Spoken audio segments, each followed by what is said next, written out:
Welcome to Voices in Leadership, live streamed worldwide from the Leadership Studio at the Harvard T.H. Chan School of Public Health. I'm Dean Michelle Williams. The goal of Voices is to highlight the experiences of leaders confronting major public health frontiers and to better understand effective leadership and how it can affect change. I hope you find this program engaging and informative. Thank you for joining us. Good afternoon and welcome to our audience here in the studio and our viewers online around the globe. My name is Eric Anderson. I'm the Director of Voices in Leadership.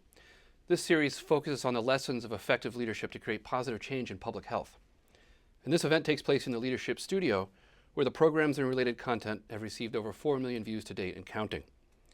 Today, we host a discussion entitled Practical Ways to Confront Hyper-Partisanship in Health with Professor Kim Leary and Governor Nixon. In 2008, Jay Nixon was elected the 55th governor of Missouri with the highest margin of victory for a non-incumbent governor in 44 years. In 2012, he was re-elected, making him one of only 3 governors in Missouri to serve 2 full consecutive terms in office.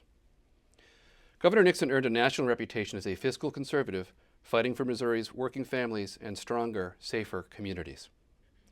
He took unprecedented action to end all forms of discrimination, protected the civil rights of women and minorities, and promoted equal opportunity for all. Under his leadership, the state made historic investments in helping Missourians with developmental disabilities lead healthier, safer, and more productive lives. His compassionate and effective leadership in the aftermath of a deadly tornado that struck Joplin in 2011 serves as a national model for disaster response. And as Attorney General, Nixon's lawsuit against Big Tobacco resulted in settlements worth billions of dollars. Before I turn this discussion over to our moderator, Professor Kim Leary, please join me as we welcome Governor Jay Nixon to the Voices in Leadership series at the Harvard T.H. Chan School of Public Health. Thank you. Welcome, Governor. We're delighted to have you here. Thank you. It's a pleasure. You know, every headline, nearly every headline that we see reflects the hyper-partisan ecosystem that we're in right now. You're a Democrat, but you have served, have an exemplary record in what has traditionally been a red state. Can you tell us some of the practical lessons, let's just get right into it, for being able to mitigate and work within that partisan ecosystem that we have right now? Yeah, I served the entire 8 years as governor with 2/3 of the opposite party controlling both the House and the Senate. And one of the records I'm most proud of is I have a record of the most bills vetoed that I held the veto, sustained the veto, 279. So I do think that they got over the dam a few times. I'm not saying I was undefeated, yeah. But the point is that I think that you have to once again refocus into local. You have to have shared principles. You have to treat people with respect, and you have to be knowing where you're going. I mean, I think sometimes these days there's so much tactical discussion, so much short-term discussion. I think we were able to thematically get folks headed in the right direction, and understanding the politics is something and governing is something which you often have to accept less than what you expect. But going in the right direction was really extremely important. Okay. Take us into that when you first arrived in office in 2009, having won election in 2008. That was a very urgent time in our nation and also in Missouri. How did you orient yourself to determining where to go and beginning to build the kinds of coalitions that would be needed to make progress? Well, first of all, we didn't have any money. I mean, states have balanced budgets. We don't get to print money. And so on the first day in office, I had to let go 800 employees and cut the budget by $200 million. By the time we were then 15 months into that, we had downsized the state workforce by over 5,100 people and taken $1.5 billion out of the base budget. So to do that requires a lot of cooperation. And quite frankly, legislators are not good at cutting budgets. Nobody comes to a Capitol to lobby for a cut. Ever, okay? Nobody hires a lobbyist to do that or even does it. So what we found was that the legislature was much more willing to appropriate money than we had money. So I had to use a strong, extraordinary power that Missouri governors have to restrict funds. Ended up that over that first term, the legislature appropriated almost $2.5 billion more than we had money. So I had to carve that budget myself. When the money's not there as governor with the restriction authority, you had to do it. And I think being collaborative in that and explaining that, at least behind closed doors so that when they went out and criticized me, they did so in a professional and not a personal way. The other thing I did right after I got elected, I brought all the leadership of the legislature over, and I said there's going to be 3 rules when you deal with Nixon. They're not complicated. We're not going to yell and scream in meetings. If anybody wants to yell and scream, my office has a nice porch out there. You can go out there and scream at the Missouri River. I don't care. Number 2, we're going to be honest with each other. And number 3, if we are in here working on something that's difficult and we're checking where folks are, if you share that information with the press before we all agree it should go, then you're going to get put on Survivor Island. And one time I did have to leave the speaker out of the office for about 3 months, and it was a glorious 3 months, I should know. But I think setting down some basic human rules. And then the other thing I did was make sure that when I was in a legislator's district that I had them with me, regardless of party, regardless of whether they were far the measure we were talking about. I remember like yesterday going to an area in which a legislator had voted against a bill, but it was a good bill. I signed it. We go to the area. We're having a press event. We're talking about it. And I say, I want to thank the legislature for passing this bill, even though the member that was there voted against it. And you know, you would not have known from his comments that he voted against that bill. So I think being willing to kind of pass some level of authority, some level of credit for good things happening was important. But I do think a lot of personal relationships are important and having a strong team around you. Mm-hmm.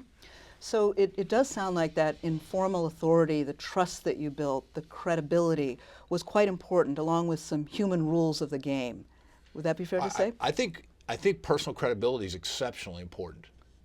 Duplicity is rampant in politics. And the edges of it. And I understand the language of politics very well. I mean, people don't say yes and no that much.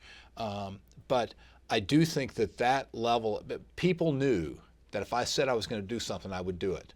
People knew if I promised to them or others that I would do something, I would do it. And I think it took a while for people to understand I really meant what I said sometimes. But once we got to that point, I remember the chairman of appropriation of the Senate came down one time. He said, I just came from a caucus meeting.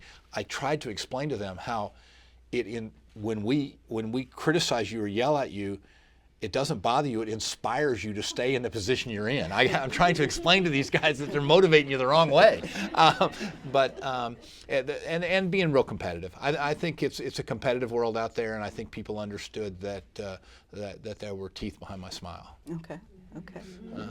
Well, I mean, there's times when you have to have friends, and not everybody's a friend, and you have to have people that in a given moment. That's the other thing. If somebody's against you on one thing, I think far too many people say, well, they weren't with us on that deal, or they voted against this, or they weren't helpful there, or they criticized that, and then they break down communication with that person for the next 1 year, 2 year, 3 year, 4 year. Every vote's a different chance. Every issue's a new deal. I mean, I was like a fundamentalist church on Sunday morning after a rough Saturday night. You could come to me and get redemption. So healthcare is an issue that increasingly reflects that hyper-partisan ecosystem that we were talking about. And yet you were extremely effective at being able to work with multiple constituencies to assemble a set of programs for mental health care, for those with developmental disabilities, for child health care. Could you tell us more about hyper-partisanship in healthcare in particular, and how you began to create the needed coalition? Right. Well, let's start with the failure, then we'll get to the positive. The failures: we did not pass Medicaid expansion in Missouri, and that was, and we should have. $3 billion we're sending to D.C. We're not getting it back. Partisanship is all that defeated that. It was the right thing to do. It was our tax dollars. We made some good runs at it. So now that we got the failures out of the way, we can talk about all the great things I got accomplished. But I think that we really focus on an outside-in strategy. We work the districts, we work the communities, and let those communities then affect their legislative leaders. I'm a big believer elections matter, and people, and there's nothing more scared of elections than politicians. And if you're working their people back in the district, it makes a significant difference. Let me give you one example of that. My mom got her PhD in learning disabilities, and she was real involved in testing of kids, especially kids on the autism spectrum disorder. So it's an issue I've been involved in for years. So I wanted to pass what we called an autism mandate, which would require insurance coverage to cover ABA treatment for kids with autism. Have to get them when they're very young, obviously. And so into the first year as governor, we put a bill in, and it didn't move very far, but I worked to get a vote in the state Senate right before the end of the session, about 4 or 5 days left, and the bill passes the Senate like 28-6. Okay, I'm like, whoa, the insurance industry lobbying against it. It goes over to the House, and the Speaker kills the bill. And so the choice then was whether to go to his home area, which happened to be Joplin, and lambast him for killing the bill, or whether to try to co-opt him. And we were able to discover that he had a nephew that was on the spectrum and others like that. So we went down after the session was over and did a meeting at the Autism Center down there with the Speaker. Long story being short, instead of being negative, we were positive. That bill was passed in the first 6 weeks of the next session, and this morning in Missouri, 1.6 million people are covered by that insurance mandate with less than 0.1% increase in insurance rates, and more importantly, almost 4,000 kids are getting that treatment paid for because of that mandate each and every year. Mm-hmm. It sounds like one of the important lessons that you're underscoring for us is that behind the issue and behind the person is also a story, and it's helpful when you know that story. Yeah, and as I've said to other folks, especially with term limits, you find more and more that the legislators don't sometimes, these terms turn over so fast. I mean, we've got 8-year term limits, which really means 2, 4, 6 years before they're running for something else. They don't know their districts as well. So consequently, the meetings I had with legislators were most productive back in their districts. They were once you get to the Capitol, it's like Disneyland on the Missouri. You know, everybody, it's a senior trip for some of them. You got to get back in there with their constituents and talk about those issues in a real way, so that then when they get in their car, their pickup truck, and head to the Capitol, they're thinking about what the constituents they serve are thinking about it, as opposed to what the political deals are in Jeff City. Mm-hmm. You mentioned Joplin, and in 2011, your state was hit with a devastating tornado. Over 150 people were killed, and 1,700, I believe, were injured. Billions of dollars in damage. Can you take us back to that moment when you began to understand the enormity, and how did you orient yourself with both your formal authority and the informal authority, credibility, and trust you'd built up to that point? That's a good question, and I hope nobody else has to go through what we did. 161 killed, you know, over 1,200 hospitalized, 7,564 houses wiped out, 11,640 cars gone, 9 schools wiped out. The hospital hit. The hospital, a 350-bed hospital, was hit by these tornadoes and lifted and moved 6 inches and dropped. I mean, it's an unbelievably powerful tornado. And it was this 6 mile long, 1 mile wide, just complete path of destruction with nothing there. And we were concerned because over in Greenwood, Kansas, some years before, they had a tornado similar to that, and everybody had moved out. So you had a town that only had 20% of its population. So from day one, what we were trying to do is not only recover, we ended up having to move 2.5 times the debris of the Twin Towers out of that area, but what we wanted to do is make it a place that people wanted to come back to and stay, and a place that welcomed volunteers to help. And so we did a lot of things early on to build confidence. I had regular meetings with the clergy. I had regular work in there. I was down there the first 11 days, 10 of the first 11 days, 75 of the first 90 days. We put a permanent building for the state, which each one of the departments down there. And we learned at the first town hall meeting that simple things really mattered. All these cars were wiped out, and to get your insurance, the fellow would say, or the woman would say, I need the car title. And you'd say, I don't even really have a house, much less a car title. And so we printed the car titles we did the IDs. Some of the basics built a confidence. So fast forward to August of that year, August 18th, when school started, 98% of the kids that were there the year before came back. And today, Joplin's unemployment rate is lower than the state and national average, and the economy is continuing to move forward. Mm-hmm. I imagine in the immediate aftermath of a disaster like that, people aren't thinking Republican and Democrat, but over the longer-term recovery effort, did you begin to see some fault lines emerge? There was. I mean, at the beginning, you have, everybody, all hands on deck. And then as it gets hard, people leave, and you have to finish it. So we saw in the front end response, we had to do some things that were pretty dramatic. For example, there was at a time they didn't know how many deaths there were, and the city was working a situation in which anybody called and said somebody's missing, they put them on a missing list. That list got up to 1,500, and we knew there weren't 1,500 dead. We had to take over the process, and because, without being overly graphic here, what was done to buildings was done to bodies. And it wasn't like you had identifiable bodies laying out there. So we had to do DNA tests on each of those. We had to interact with the families to get the DNA. I had to bring almost the entirety of the highway patrol down to work on those situations. And some of our federal partners weren't as grounded. So some of the difficult decisions I had to make on the front end were to take over things that the federal government would do. They were doing what was called the demort, which was the mortuary operation, and I didn't think brought the level of Missouri knowledge or sensitivity to it, and I had to make a couple of sharper calls than otherwise might be expected. And then you had folks got very granular about who's going to do the construction work, who was going to get this, who was going to get this grant and this deal, and you had to really make sure that politics kept out of it, because you needed a town to be built back, not just one party or one politician.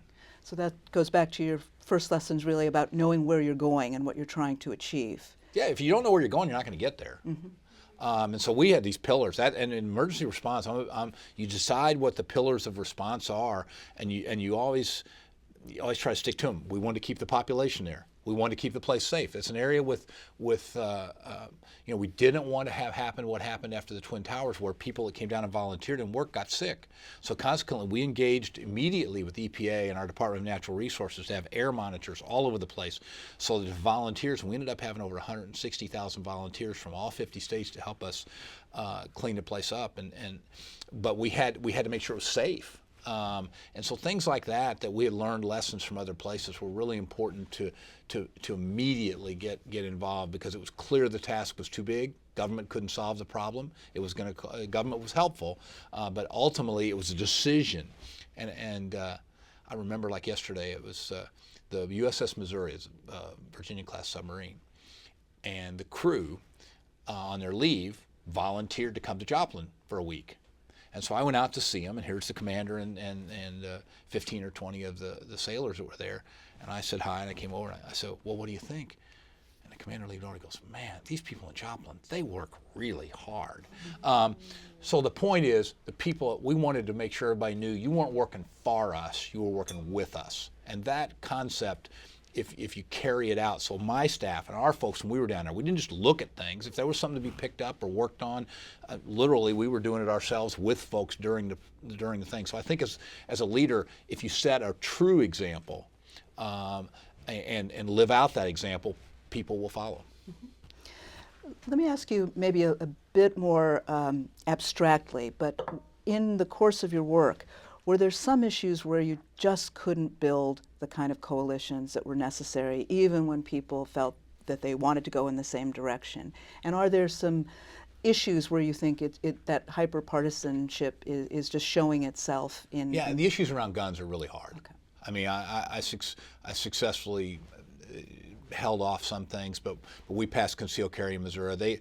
During my tenure, they got rid of any training requirements for that, which is quite frankly silly and scary in a lot of ways. So that's one that we had significant challenges with. I think in K through 12 education, you've got a whole lot of folks that want to experiment, when what we really need to do is go back to basics and make sure we've got technology in our schools, and we're paying teachers fairly, and we're making sure they got the training. Some of these folks have ideas about how you can turn schools around. And then on the wedge issues, unfortunately, a state like Missouri in the heartland and in a conservative area, it took us a while to get to where we were on some of those. I ended up getting banned a box. I had to do that by executive order. We ended up couldn't ever pass non-discrimination policy, including sexual orientation, even though I put it in each year's measure. Now we had rules in the government and all that sort of stuff, but as far as the state, we weren't able to get that done. I had an economic development director that's gay, and I couldn't get him confirmed. Things of that nature. So some of those issues were extremely difficult to work our way through, and very vexing, because you get behind doors and the members say, I know I'm wrong, but I just can't do that. Right. Yeah. And how do you explain that to your people, to the folks on your side, that you're going to have to stay that for the time being? Well, you listen, and you try to learn more about why it's so important to them personally, not just and that's the other thing on issues of that nature, getting to the personal stories. We were able to defeat in committee something called SDR 39, which was the equivalent of the bill in North Carolina that was anti-LGBT. That bill passes in North Carolina, comes to Missouri. We were able to work with a pastor and with a member to get him to stay on our side on taxation issues. I mean, I was able to. They passed a number of tax cuts that I had to veto successfully. The largest of which was I had to flip 18 Republican votes to hold it our way. And that's another area where the fiscal, I'm a fiscal, he said in the interview, in the opening, I was a fiscal conservative. I just only like to spend the money we got, not money we don't have. And since you can't print it at a state, it's not like you can go take it from somebody. But so you had this situation which the legislature was appropriating $2 billion more than we had, but at the same time they were cutting taxes.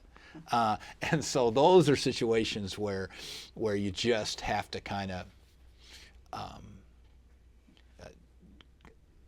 use the other tools that you have. And if there's a couple of fire stations in rural Missouri that look really nice now and things like that, you got to. That's the thing about being governors. There's no. It's like if you can analogize it to the game of pool, everything's a bank shot. There's no straight ends. So you're working people on other deals. It's a 360-degree field. And so in situations where we're trying to put pressure on people, oftentimes the best pressure we had was not on the issue in front of them, but was on a secondary or subsidiary issue where we knew it was more important to them, and we had them in a position where perhaps they wanted something from me. Okay. Governor, what's the role of the media right now in the hyper-partisan ecosystem that we're in? I think you look at it two ways. I mean, first of all, much of the political coverage has turned into national, and much of the thematic discussion is national. And you are at the same time seeing the death of local press, especially print press. So there's no rewards for doing good, and if you say something bad about somebody, you can guarantee you'll get ink. And that is not productive to get things done. And I think it's just horrific how much the budgets have been cut from local newspapers. It's amazing how little money there is for those types of local media. So we tried to really service them and give them tips and give them. We denounced things in small towns or in places where it was national news, but we were doing it there with them to try to build their egos up. Because I think, quite frankly, in many ways, the press is beaten down for lack of resources and lack of throw weight. I mean, when I was elected governor, the St. Louis Post-Dispatch and the Kansas City Star and the Springfield News-Leader all had daily what they call metro sections that covered everything going on in the legislature. By the time I finished, none of those papers had that. Two of the three had not gotten rid of, or one of the three had gotten rid of their Jefferson City correspondent even, and they were living off the wire or other things. So the bottom line is we tried to help them with the resources, and my press secretary found that we were providing a lot more service to them than quotes. If they needed information or research on something to do it, we were doing that for them to help them along the way. And I think we had enough credibility with them. My press secretary was an amazingly good guy, and still is, I assume. I haven't seen him this week, but I mean, the point is you serve them. You don't. I think that's one of the things people don't understand. They see press as kind of a different force that you're either for or against. When you're a governor, they're doing a study on the mortality of what the car wreck numbers look like this year. How many people died in car wrecks? How many didn't? What kind of accidents were there? Well, you've got that information. And rather than them filing sunshine law requests, so we put a system together that every sunshine law request that came in through all the entirety of government for any of the press, my press secretary and my press shop was aware of that, not because we were scared of it, because if we saw a way we could help them or format their information in a much more cost-effective way, we'd get it to them. So I'm just deeply concerned about the lack of resources in the press at the state and local level.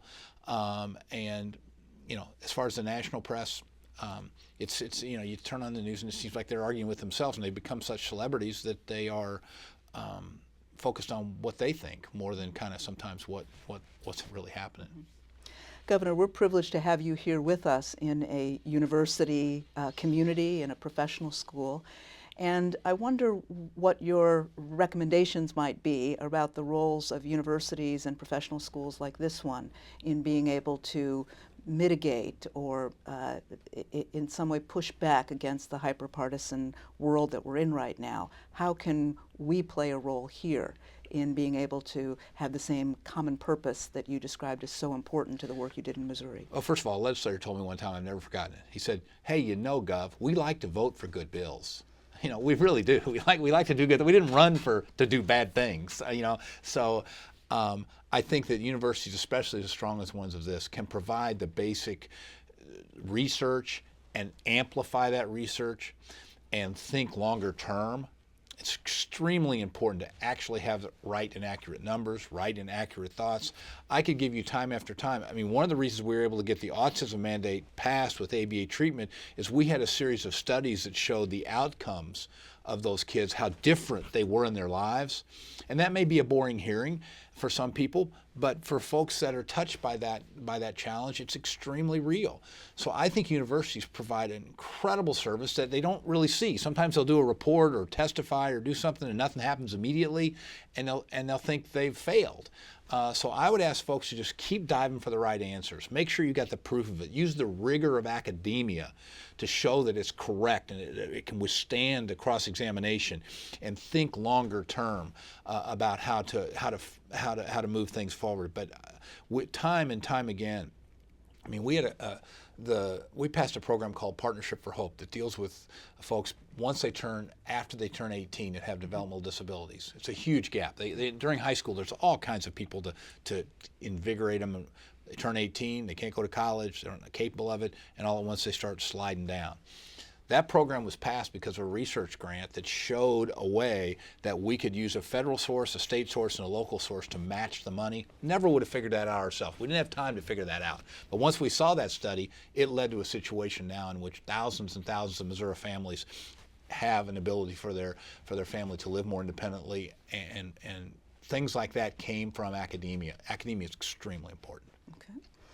As you are active now in your post-governorship and in your leadership in your state and well beyond, and as you're working with young people who are interested in public service, are there lessons that you might want to share with them in particular about preparing for a career like the one that you've had? Yeah, want to do something. Get in it, because, I mean, when I first ran for state senate, my original theme, I was from a county that was south of St. Louis. We talked about our fair share. We've been left behind in many ways. Our numbers were way behind, and we were able to build a campaign. I was able to defeat two folks that hadn't lost elections in 56 years to win that race and move forward. So I tell people, figure out, and then know your district. I mean, really spend the time to understand what's out there, and also deeply understand you're not going to agree with everybody all the time. So if you disagree with somebody, try not to be disagreeable about it, but make sure they know you're not with them. I think too many folks running for office say yes to everybody. And then when they come back around, or they win or they lose, and they can't perform that, the people feel like they've lied to them. I'm a big believer in straight up honesty. It's a very useful attribute if you're going to be in public service, and then have a thick skin, because in a democracy, if you can't take it and yelled at or laughed at, you shouldn't run for office. It's part of the deal. Governor, a final question. What gives you hope as you're interacting particularly with the next generation of those who will be public servants? I think two things. First of all, the information age is unbelievable. To be able to think back when I was in college and you had to go go to the card catalog, and with the Dewey Decimal System, walk up into the library, and if the book was checked out, there'd be a piece of wood there. You had to carry it down to the library desk, give it to them, let them hold it, and they'd call you in a few days, and your professor would give you 2 days off, but to be late to get the paper in. You guys don't give time off anymore. But the information age provides everybody answers to what questions they have instantaneously, and ultimately, good information leads to better decisions. There's that. And number two, I think young folks have a lot less discrimination, a lot less, they're not trying to divide. They work together much better. So the things that inspire me are young folks that that don't come burdened with the issues of race, burdened with the issues of are you a labor union or you're not, all the dividing points, they don't come to the process burdened with that. So if I was going to look at something obvious, the positive in the future, it'd be the information age is going to provide people data and ability to prove what they want to do. And number two, that younger folks have far less divisive discrimination in who they are. Thank you, Governor. Thank you.